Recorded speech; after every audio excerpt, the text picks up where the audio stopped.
नमस्कार आप सभी को, स्वागत है आपका हमारे इस प्लेटफ़ॉर्म पर। लेखपाल 2026 की आज बात करेंगे। इसमें कुछ करंट अपडेट्स आई हैं और साथ ही साथ आगे आने वाले समय में हमें अपनी तैयारी को और कैसे धार देनी चाहिए, जिससे नंबर बेहतर हो सके और साथ ही साथ एक सिलेक्शन सुनिश्चित हो सके। इसमें कुछ आंकड़े आए हैं, जो सोशल मीडिया में सर्कुलेट हो रहे हैं कि कितने फॉर्म पड़े हुए हैं, उसी हिसाब से कितने कैंडिडेट्स को बुलाया जाएगा, ये भी निर्धारित होता है। साथ ही साथ अभी कितना समय बचा है, यानी कि आपकी परीक्षा कब होगी?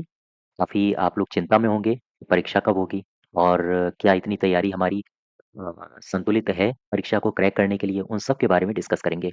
इसके अलावा हम जानेंगे कि कितना और अभी क्या-क्या पढ़ना बाकी है। कई सारे लोगों के सवाल आ रहे हैं कि मॉक टेस्ट कब से शुरू होंगे, तो इसकी भी हम चर्चा करेंगे कि मॉक टेस्ट हम कब से शुरू करने वाले हैं। साथ ही साथ अ, हम और भी कई सारे पहलुओं की चर्चा करेंगे। शुरुआत करते हैं इस छोटी-सी जानकारी से। आपका एक नया चैनल बनाया गया है। आप इस चैनल से जुड़ सकते हैं और यहाँ पर हम बहुत जल्द घटना चक्र श्रृंखला शुरू करेंगे, घटना चक्र की। तो घटना चक्र में जो पीसीएस में आए हुए सवाल हैं, पीसीएस यानी कि जो हिंदी भाषी स्टेट्स हैं, उन सभी स्टेट्स में जो पीसीएस से इसमें सवाल पूछे गए हैं, चाहे हिस्ट्री में पूछे गए सवाल हों, पॉलिटी में पूछे गए सवाल हों या फिर इकोनॉमिक्स में पूछे गए सवाल हों, जितने भी सवाल जहाँ से जिस भी परीक्षा में पूछे गए हैं, सारे के सारे सवालों को हम डिस्कस करेंगे और साथ ही साथ लेखपाल की परीक्षा को ध्यान में रख के डिस्कस करेंगे। लेखपाल की परीक्षा में जैसे इतिहास में हालाँकि आपको पूरे इतिहास पढ़ना है, लेकिन लेखपाल में कुछ पिन पॉइंट दे दिए गए हैं, जैसे आर्थिक इतिहास के बारे में, मौर्य काल में आर्थिक इतिहास कैसा था, सांस्कृतिक पहलू उस समय के कैसे थे, ठीक है? हालाँकि इतिहास पूरा ही आपको समझ होनी चाहिए इतिहास की, चूँकि सिलेबस लेखपाल का बहुत ब्रॉड है, लेकिन वहाँ पर कुछ चुनिंदा टॉपिक्स पर भी फ़ोकस किया गया है। इन टॉपिक्स जैसे आर्थिक, सांस्कृतिक, उस समय का इतिहास कैसा था, तो इनके क्वेश्चंस जो भी पीसीएस में पूछे गए हैं, वो हम लोग इस चैनल में शुरू करने वाले हैं। तो इसकी लिंक आपको कहाँ-कहाँ मिलेगी? एक तो टेलीग्राम चैनल पर इसकी लिंक है, आप वहाँ से जुड़ जाइए। साथ ही साथ इसकी लिंक आपको अगर आप हमारे बैच में जुड़े हुए हैं, लेखपाल के बैच में, तो सबसे ऊपर लिंक दे दी गई है, तो आप वहाँ से जाके भी इस चैनल से जुड़ सकते हो, ठीक है? और कमेंट बॉक्स और साथ ही साथ डिस्क्रिप्शन बॉक्स में भी इसकी लिंक डाल दी जाएगी, तो आप इस चैनल से ज़रूर जुड़ जाइए, ताकि आप घटना चक्र को बेहतर समझ सकें। ठीक है? चलिए आगे चलते हैं। अब सबसे पहले सिलेबस देखो, कितना हम लोग कर चुके हैं, कितना बचा हुआ है। भारत का इतिहास और राष्ट्रीय आंदोलन 5 नंबर का पूछा जाएगा और 5 क्वेश्चन्स आएँगे। ये कंप्लीट आपको बैच दे दिया गया है, हालाँकि बैच थोड़ा बड़ा है। ये पीसीएस का बैच है। अगर आप इस बैच को कंप्लीट कर लेते हो ईमानदारी से, तो लेखपाल तो छोड़िए, लेखपाल तो सामान्यतया हो ही जाएगा, इससे लोअर की तैयारी आपकी बेहतर होगी। आपको इससे बाहर कुछ नहीं पढ़ना है। 2026 की जो पीसीएस की भर्ती होने वाली है, उसके लिए भी कंप्लीट बैच है। ये पीसीएस के लिए कंप्लीट बैच था जो कि हमने आपको लेखपाल के बैच में प्रोवाइड कराया है। उसी प्रकार से पॉलिटी का बैच 5 क्वेश्चन्स आएँगे 5 नंबर के। भारत का संविधान यहाँ पर पूरा दिया गया है। तो एक प्रकार से आपको पूरा ही पॉलिटी का बैच पढ़ना है। लेकिन ये जो बैच है, ये काफ़ी लाभ देगा आपको लोअर में और पीसीएस में। इससे बाहर सवाल नहीं पूछे जाएँगे। भारत का भूगोल और विश्व का भूगोल ये भी सेम प्रोसेस है। ये सारे बैचेज़ हमारे पीसीएस के बैचेज़ थे, ठीक है? अगर आप आगे की भी तैयारी कर रहे हैं, तो ये एक बेहतर मौका है। इसी में हमने सारे के सारे बैचेज़ को कंपाइल्ड करके आपको दे दिया है। इसके अलावा इकोनॉमिक्स 5 नंबर का पूछा जा रहा है, ग्रामीण परिवेश पूछा जा रहा है और करंट अफेयर्स 5 नंबर की पूछी जा रही है। पारिस्थितिकी, आपदा ये टॉपिक कंप्लीट हो चुका है। यहाँ से आप पीडीएफ को डाउनलोड कर सकते हैं, लेकिन इसमें थोड़ा पार्ट बचा हुआ है, इसकी करंट अफेयर। तो करंट अफेयर को हम लोग करंट अफेयर वाले सेगमेंट में करेंगे, चूँकि अभी से करंट अफेयर करने का कोई औचित्य है नहीं। तो एग्ज़ाम मान लो आपका जून में हुआ तो हम लोग अ, इसमें अप्रैल के आस-पास करंट अफेयर इसकी देख लेंगे, है ना? आपदा प्रबंधन की भी करंट अफेयर देखनी है, कौन-कौन सी योजनाएँ आपदा प्रबंधन के लिए चलाई जा रही है सरकार के द्वारा। और साथ ही साथ ये जो टॉपिक्स हैं, कंप्यूटर और उत्तर प्रदेश सामान्य अध्ययन। उत्तर प्रदेश सामान्य अध्ययन में जिला दर्शन हम लोग डिस्कस कर रहे हैं डेली, एक वीडियो जिला दर्शन का आता है, तो आप उसको ज़रूर देखिए। इसकी पीडीएफ आपको दे दी जाती है, पीडीएफ को डाउनलोड करके इसका प्रिंट निकलवाइए। कंप्यूटर में जो एडिशनल टॉपिक्स हैं, इन सारे टॉपिक्स को खत्म करने के बाद इसमें जो एडिशनल वैल्यू एडिशन क्लासेस हैं, उसको भी कंटिन्यू करेंगे बहुत जल्द। ये तो है सिलेबस। अब इसमें देखो ज़रा ग्रामीण विकास में यहाँ पर योजनाएँ महत्वपूर्ण है आपके लिए। ये पूरा का पूरा जो खंड दिया गया है ना ग्राम विकास का, ये योजनाओं पर ही आधारित है। और मुझे ऐसा लगता है कि भले ही आयोग ने 5 नंबर कहा हो कि हम योजनाओं से 5 नंबर पूछेंगे, लेकिन ये जो सेगमेंट है ये 10 नंबर के आस-पास जा सकता है। क्यों? क्योंकि एक तो यूपी स्पेशल में यूपी की योजनाएँ हो गईं। दूसरा, साइंस एंड टेक्नोलॉजी आपका सिलेबस दिया है, उसमें भी कई सारी योजनाएँ चलाई जा रही हैं, तो वहाँ से भी योजना संबंधी सवाल पूछे जा सकते हैं। एक सिलेबस आपका दिया गया है एक टॉपिक आपका दिया गया है आपदा, आपदा पर्यावरण और पर्यावरण, ठीक है? तो पर्यावरण संबंधी कौन-कौन सी योजनाएँ चलाई जा रही हैं सरकार के द्वारा? आपदा को न्यून करने के लिए कुछ योजनाएँ सरकार के द्वारा चलाई जा रही हैं। तो वो कौन-कौन सी योजनाएँ, ये सारी की सारी इसी योजना सेगमेंट में हम लोग कवर करेंगे, ठीक है? यहाँ तक बात समझ पा रहे हो? इसके अलावा जो राष्ट्रीय और अंतर्राष्ट्रीय महत्व की समसामयिक घटनाएँ हैं, हालाँकि यूपी स्पेशल यानी कि यूपी की जो करंट अफ़ेयर है, वो हम लोग लेकर चल रहे हैं, तो आप यहाँ से पढ़ते रहिए। इसके अलावा साइंस एंड टेक्नोलॉजी की क्लासेस रनिंग है आपकी, ये चल रही हैं। ये क्लासेस चल रही हैं और आप इनकी पीडीएफ को अभी मत डाउनलोड करिए, जैसे ही खत्म हो जाएगा साइंस एंड टेक्नोलॉजी, चूँकि यहाँ पर कई सारे टॉपिक्स अभी बचे हुए हैं। मैंने आपको ऊर्जा प्रौद्योगिकी करवा दिया है, बौद्धिक संपदा अधिकार चैप्टर खत्म कर दिया है, विज्ञान प्रौद्योगिकी का विकास, इसमें स्वदेशीकरण, साथ ही साथ अ, नवीन प्रौद्योगिकियाँ और विज्ञान प्रौद्योगिकी में भारतीयों की उपलब्धियाँ, ये सारे के सारे टॉपिक्स खत्म कर चुका हूँ। अब आपका जो बचा है इसमें अंतरिक्ष प्रौद्योगिकी, इसको हम लोग आज से शुरू कर रहे हैं। डिफेंस टेक्नोलॉजी बचा हुआ है, नैनो टेक्नोलॉजी और सूक्ष्म जीव विज्ञान, जीव प्रौद्योगिकी क्षेत्र में जागरूकता, ये तो करंट अफेयर्स में आ जाएगा। ये 1 टॉपिक, 2 टॉपिक, 3 और 4, इसमें 4 टॉपिक्स बचे हुए हैं। जैसे ही 4 टॉपिक्स कंप्लीट हो जाएँगे, आप इसकी पीडीएफ डाउनलोड कर लीजिए, ठीक है? बाकी इसमें करंट अफेयर्स के जो मुद्दे हैं, उनको हम लोग करंट अफेयर में डिस्कस करेंगे। तो करंट अफेयर में चिंता मत करना, वहाँ पर अलग-अलग कॉलम बनवा दिए जाएँगे, जैसे अंतर्राष्ट्रीय स्तर की, जैसे आपदा संबंधी करंट अफेयर और एनवायरनमेंट संबंधी करंट अफेयर, इसके अलग-अलग फ़ोल्डर बनवा दिए जाएँगे। तो वहीं पर इनकी पीडीएफ भी आप डाउनलोड कर सकते हैं, ठीक है? चलिए, अब इसमें आ जाओ एनवायरनमेंट में। एनवायरनमेंट और आपदा, ये भी कंप्लीट हो चुका है। इसकी पीडीएफ आप डाउनलोड कर सकते हैं और इसमें जो उपलब्धियाँ या हम कहें जो करंट अफेयर्स वाला पार्ट है, वो हम लोग करंट में करेंगे। समसामयिकी मुद्दे, पर्यावरण संबंधी, कौन-कौन से सम्मेलन कराए जा रहे हैं, उनके क्या परिणाम हैं, ठीक है? लेकिन जो स्टैटिक जीके था, उसको अभी आपको कंप्लीट करना चाहिए, वो पार्ट कंप्लीट हो चुका है। तो आप इसको भी डाउनलोड कर लीजिए। इसके अलावा ये मैं कुछ बातें उन कैंडिडेट्स के लिए बता दूँ, जो बैच से नहीं जुड़े हैं, जुड़ना चाहते हैं। भारत का संविधान और राज्य व्यवस्था, ये बैच पीसीएस के लिए हमने स्टार्ट किया था। अगर आप लेखपाल बैच से जुड़ते हैं, तो इसी बैच में ये बैच ये जो कॉन्स्टिट्यूशन का बैच है, ये लेखपाल के बैच में आपको प्रोवाइड कर दिया जाएगा। D01 कूपन कोड का आप इस्तेमाल कर सकते हो अगर अलग से आप पॉलिटी के बैच से एनरोल करते हो। अदरवाइज़ ये आपको अगर लेखपाल के बैच में है, तो ये पूरा का पूरा बैच इसी में मिला हुआ है। तो ये भी आपके लिए आगे आने वाले लेखपाल के लिए और कहीं से कुछ भी पढ़ने की आवश्यकता नहीं है। साथ ही साथ इतिहास, इतिहास को ज़रूर पढ़ना। अगर आप इतिहास को पढ़ेंगे, तो यहाँ से न सिर्फ पीसीएस के लिए आप तैयार हो पाएँगे, पॉलिटी को ज़रूर पढ़ना, लोअर पीसीएस के लिए आप तैयार हो पाएँगे, आप लेखपाल के लिए और बेहतर हो पाएँगे। जो समझ है वो आपकी विकसित हो जाएगी। साथ ही साथ जो कथन, कारण, निष्कर्ष वाले सवाल होते हैं, उनको भी आप टैकल कर पाएँगे। अगर आप अलग से इस बैच से जुड़ना चाहते हैं तो KD02 का कूपन कोड का इस्तेमाल कर लो। अगर आप चाहते हैं कि लेखपाल में आ जाना, तो वहाँ पर इस बैच को दिया गया है। लेखपाल के लिए KD25 कूपन कोड का इस्तेमाल कर लीजिए। चलिए और आगे बढ़ते हैं।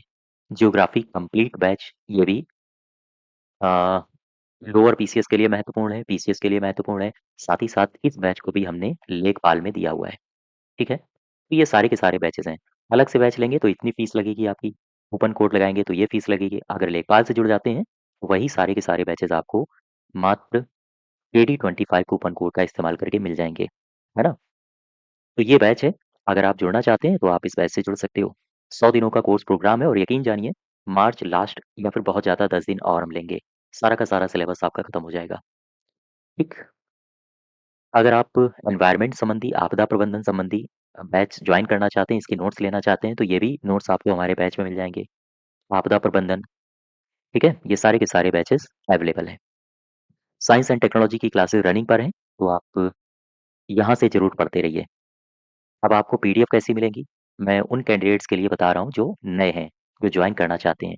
कुछ इस प्रकार की पीडीएफ हैं, आप इनको देख लीजिए। जैसे हमने ऊर्जा पढ़ाया था, तो हाइड्रोजन ईंधन के प्रकार क्या होते हैं, माइक्रोबियल फ्यूल क्या होता है, इलेक्ट्रोलाइट्स क्या होता है, साथ ही साथ लिथियम आयन बैटरी, इसके लिए नोबेल पुरस्कार जो दिया गया था, वो कब दिया गया था, लिथियम आयन बैटरी के अनुप्रयोग क्या होते हैं, सोडियम आयन बैटरी, ये ऊष्मा कैसे देती है। इन सभी पहलुओं पर हमने चर्चा की थी, ठीक है? अ, जैसे यहाँ पर एक हाल ही में भारत सरकार ने नई ठोस अपशिष्ट प्रबंधन नीति 2026 जारी की है। इसमें ये लागू कब से होगी? 1 अप्रैल 2026 से लागू होगी। इसमें 4 स्तरीय पृथक्करण किया गया है, ये के लिए महत्वपूर्ण है, जैसे गीले अपशिष्ट। साथ ही साथ आपसे इस तरह से सवाल पूछे जा सकते हैं कि इस नीति के अंतर्गत सैनिटरी पैड या टैम्पून ये किस प्रकार के अपशिष्ट के अंतर्गत रखा गया है ना? तो ये कुछ नोट्स हैं, आप इनको देख लीजिए और आप बैच से जुड़ना चाहें तो जुड़ सकते हैं। यूपी ट्रिपल के लिए अगर आप कंप्यूटर स्पेशल ज्वाइन करना चाहते हैं, उत्तर प्रदेश स्पेशल ज्वाइन करना चाहते हैं तो ये अलग से बैचेस भी मिल जाएंगे। साथ ही साथ लेखपाल बैच में ये सारे के सारे बैचेस को कंपाइल्ड करके दे दिया गया है। ठीक है, ये कुछ इस प्रकार से यूपी स्पेशल की पीडीएफ है। अब आ जाओ कुछ महत्वपूर्ण बातों की हम चर्चा कर लें। सबसे पहले जो कैंडिडेट्स हमारे बैचेस से जुड़े हुए हैं, कई सारे लोगों के सवाल आ रहे थे कि कितना कंटेंट बचा हुआ है, कितनी क्लासेस और आएंगी और हमें क्या-क्या और पढ़ना है। सबसे पहले करंट अफेयर। करंट अफेयर में यूपी की करंट आपकी साथ-साथ चल रही है, हर महीने की करंट आपके पास आ जाती है। पीडीएफ भी आ जाती है और वीडियो भी। इसके अलावा राष्ट्रीय स्तर की करंट अफेयर अभी हम लोग नहीं कंटिन्यू कर रहे हैं और अंतर्राष्ट्रीय स्तर की करंट अफेयर भी हम कंटिन्यू करेंगे स्टैटिक जीके कंप्लीट करने के बाद, क्योंकि अभी आपके डेट अनाउंस नहीं हुआ है ना?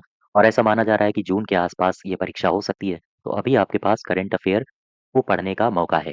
इससे पहले करंट अफेयर से पहले पूरा का पूरा स्टैटिक पार्ट हम कवर कर लेते हैं, तो इसके बाद फिर हम लोग करंट अफेयर को शुरू कर देंगे। करंट अफेयर में जैसा अभी मैंने आपको बताया था, कुछ सेगमेंट, कुछ फ़ोल्डर्स हम अलग से डिस्कस करेंगे, अलग से बनवाएँगे, जैसे पर्यावरण। ये पर्यावरण जो आपका 10 नंबर का पूछा जाएगा, उसी का ये पार्ट होगा, दूसरा पार्ट। एक पार्ट पर्यावरण का स्टैटिक जीके हो गया और दूसरा पार्ट हो जाएगा पर्यावरण की करंट अफेयर। तो कुछ भी मिस नहीं करना है। आपने देखा होगा वीपीओ ग्राम पंचायत अधिकारी में करंट अफेयर से सवाल भर-भर के पूछे गए थे। योजनाओं से सवाल आए थे, है ना? तो उसी आधार पर न सिर्फ स्टैटिक जीके आपको पढ़नी है, बल्कि करंट अफेयर अलग से कि पर्यावरण की करंट क्या है? आपदा प्रबंधन संबंधी कौन-कौन से मुद्दे चल रहे हैं? आपदा प्रबंधन, साइंस एंड टेक, विज्ञान प्रौद्योगिकी, विज्ञान प्रौद्योगिकी, ठीक? इन सब के अलग से फ़ोल्डर, अलग से पीडीएफ हम आपको प्रोवाइड करेंगे। चलो और आगे बढ़ो। इकोनॉमिक्स की क्लासेस हम शुरू करेंगे जैसे ही साइंस एंड टेक खत्म हो जाएगी। विज्ञान और प्रौद्योगिकी को खत्म करने के बाद चूँकि 4 टॉपिक्स बचे हैं, अंतरिक्ष प्रौद्योगिकी बचा है, रक्षा प्रौद्योगिकी बचा है, जैव प्रौद्योगिकी बचा है और इसके अलावा सूक्ष्म जैव प्रौद्योगिकी सूक्ष्म जीव विज्ञान बचा है। तो इन सभी को कंप्लीट करने के बाद फिर हम लोग इकोनॉमिक्स में आएँगे और इकोनॉमिक्स के बाद ये सेगमेंट भी आपका बड़ा रहने वाला है, ग्रामीण परिवेश, क्योंकि यहाँ पर बहुत ज़्यादा योजनाएँ हम डिस्कस करेंगे और योजनाएँ हर एक खंड की। ग्रामीण क्षेत्र की योजनाएँ कौन-सी चल रही हैं, तो यहाँ पर तो केंद्र और राज्य की दोनों पूछी जाएँगी। इसके अलावा स्वास्थ्य क्षेत्र में कौन-सी योजनाएँ चल रही हैं, विज्ञान प्रौद्योगिकी क्षेत्र में कौन-सी योजनाएँ चल रही हैं, आपदा प्रबंधन क्षेत्र में कौन-सी योजनाएँ चल रही हैं। तो ये एक बड़ा सेगमेंट रहने वाला है। लगभग-लगभग यहाँ पर हमें 20 दिन देने होंगे, 20 डेज़ और ये कंटिन्यू क्लासेस आएँगी, ठीक है? चलो भाई, ये तो हो गया ग्रामीण परिवेश। यही है योजनाएँ। ग्रामीण परिवेश में कुछ महत्वपूर्ण स्टैटिक जीके और इसके अलावा फिर हम लोग इसी में योजनाओं का खंड कवर करेंगे, है ना? अब यहाँ पर आओ, कुछ बातें हम आपसे शेयर कर देते हैं, डिस्कस कर लेते हैं। कि अगर आप इस बैच से जुड़ चुके हो लेखपाल बैच से तो इसका लाभ क्या होगा? इसका लाभ ये होगा कि जो मैंने आपको इतिहास का बैच दिया है, ये इतिहास का बैच पीसीएस स्पेशल बैच है।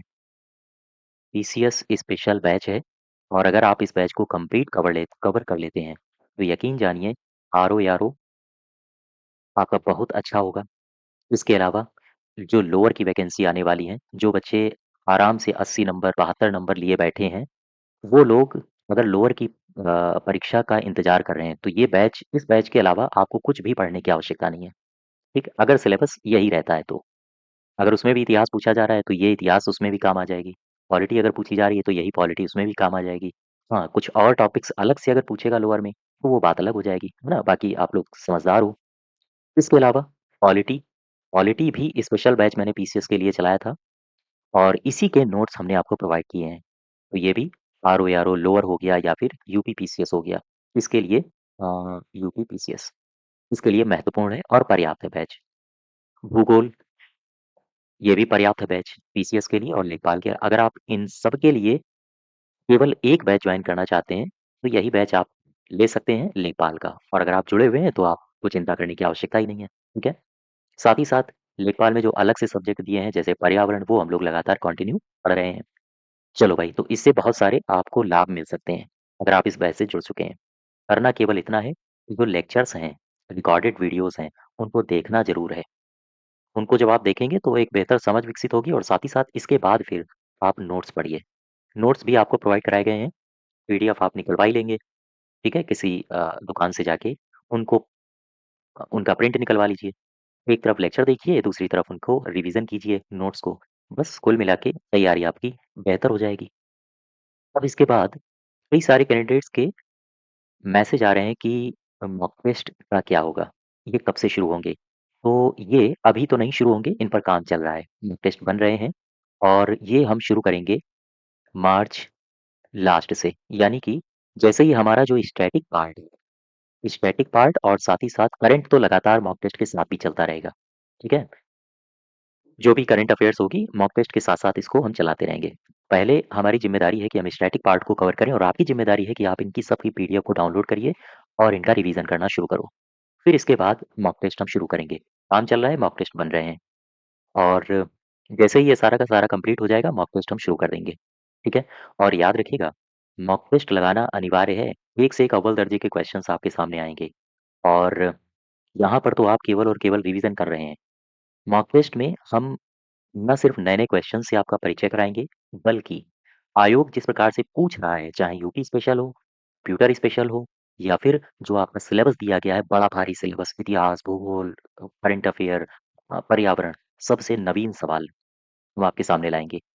जिस प्रकार से आयोग सवाल बनाता है, उसी लेटेस्ट पैटर्न पर आधारित और इसके बाद फिर जब मॉक टेस्ट सॉल्व करेंगे, तो एक्सप्लेनेशन उनका ज़बरदस्त होगा। यानी एक टॉपिक अगर आया है तो फिर पूरा का पूरा जैसे मान लीजिए एक क्वेश्चन आया मौर्यकाल का, तो पूरा का पूरा डिटेल्ड एक्सप्लेनेशन में मौर्यकाल हम आपको रिवाइज़ करवा देंगे। कुछ इस प्रकार से मॉक टेस्ट हम लोग करने वाले हैं, जैसे हमने वीपीओ में किया था, है ना? आप लोग सब लोग परिचित ही हैं, वीपीओ ग्राम पंचायत अधिकारी से।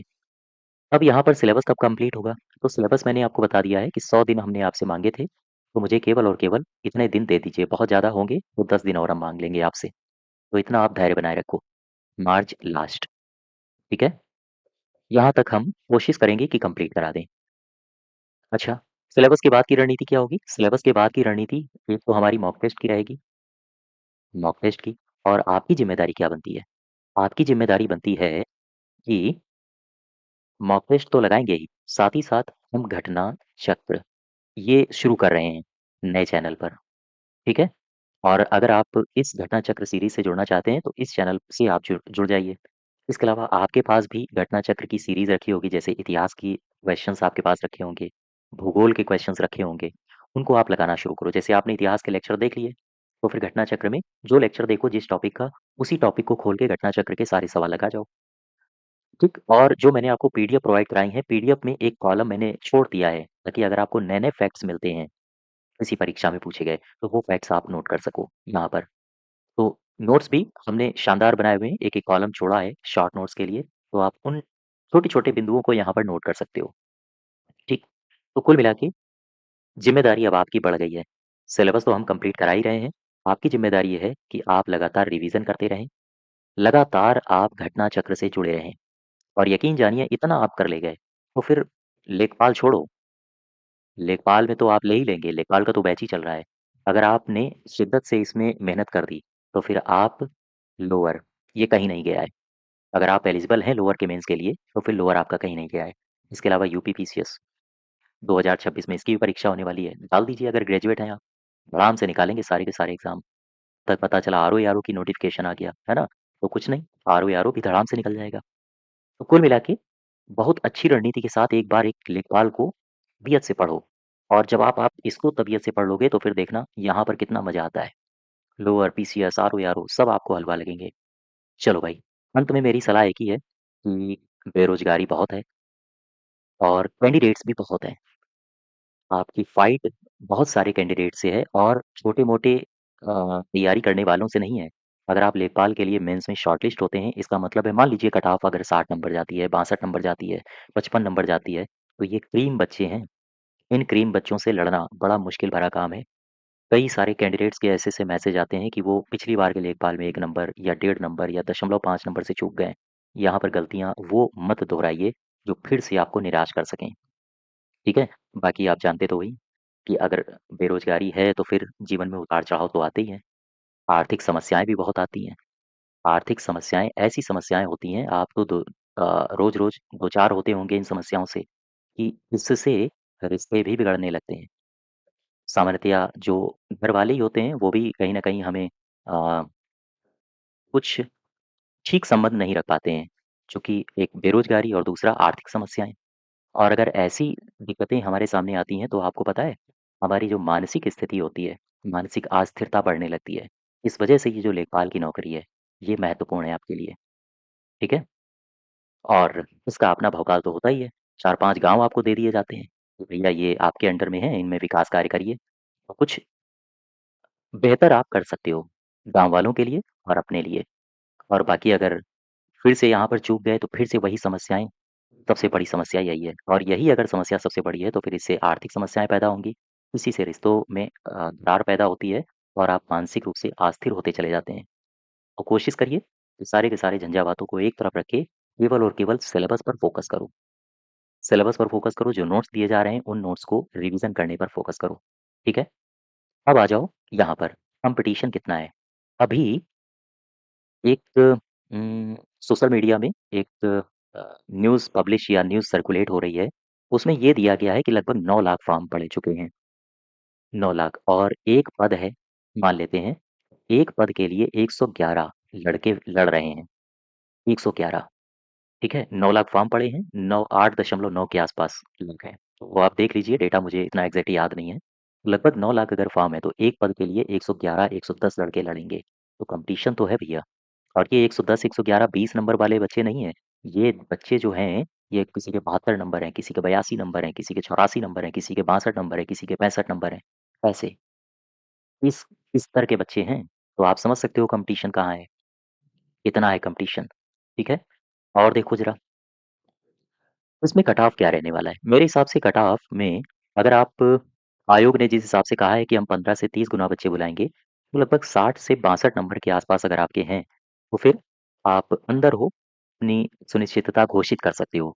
लेकिन अभी इस पर निर्भर करता है कट ऑफ कि आयोग कितने बच्चे बुलाएगा और कट ऑफ इस पर भी निर्भर करता है कि 2027 है, वो त्योहार है एक प्रकार से। काहे का त्योहार? लोकतंत्र का, यानी यहाँ पर है चुनाव। तो हो सकता है सरकार के दिमाग में ये भी आ जाए कि हम ज़्यादा से ज़्यादा बच्चों को मौका देंगे, तो फिर चुनाव में राहत मिल सकती है उनको। तो हो सकता है 50-55 के आस-पास भी चला जाए, लेकिन अभी तक कुछ श्योर कह नहीं सकते हैं। लेकिन हाँ, इतना ज़रूर है 60 से लेकर 62 नंबर के आस-पास आप अपने आप को सुनिश्चित कह सकते हो कि हाँ, इतना नंबर है तो फिर आप तैयारी करिए, ठीक है? तो ख़ैर कट ऑफ के लिए अभी कुछ एग्ज़ैक्ट नहीं कहा जा सकता है, वो पूरी तरह से निर्भर करता है सरकार के ऊपर, कि वो कितने बच्चों को बुलाएगा, आयोग के ऊपर निर्भर करता है कितने बच्चों को बुलाएगा, है ना? तो 50-55 भी जा सकता है, 60-62 तो ये तो है ही। चलो भाई, अंत में एक चलते-चलते लास्ट सूचना मैं फिर से दे दूँ, इस नए चैनल को ज़रूर सब्सक्राइब कर लीजिए, यहाँ पर हम घटना चक्र की सीरीज़ शुरू करने वाले हैं। तो अगर आप चाहते हैं आपकी तैयारी में और 4 चाँद लगें और दुरुस्त हो आपकी तैयारी, तो आप इस चैनल को ज़रूर जॉइन करिए। चूँकि यहाँ पर हम शुरू करने वाले हैं बहुत सारे एमसीक्यूज़ जो पीसीएस में पूछे गए हैं और ये आपके लिए ना सिर्फ़ लोअर के लिए, बल्कि लेखपाल के लिए और आरओ एआरओ के लिए, यूपी पीसीएस के लिए, सभी के लिए महत्वपूर्ण है। ठीक है? चलिए, आज यहीं तक रखते हैं। धन्यवाद।